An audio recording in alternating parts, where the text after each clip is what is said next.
પોશીના તાલુકાના દંતરાલ ગામે સઈ નદીમાં લાખો રૂપિયાની રેતની થતી ચોરી છતાં પોશીના મામલતદાર ઊંઘમાં।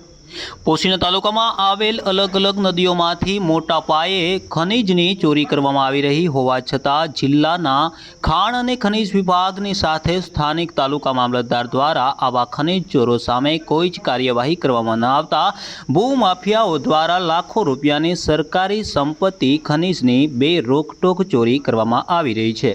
તાલુકાના દંતરાલ ગામ પાસે આવેલ સઈ નદી પર આવેલ ચેકડેમની સફાઈના નામે રોજના રાત્રિના સમયે 30 થી 40 જેટલા ટરબા ભરીને રેતની ચોરી થતી હોવા છતાં તાલુકા મામલતદારને કેમ આ રેત ચોરી નથી દેખાઈ રહી?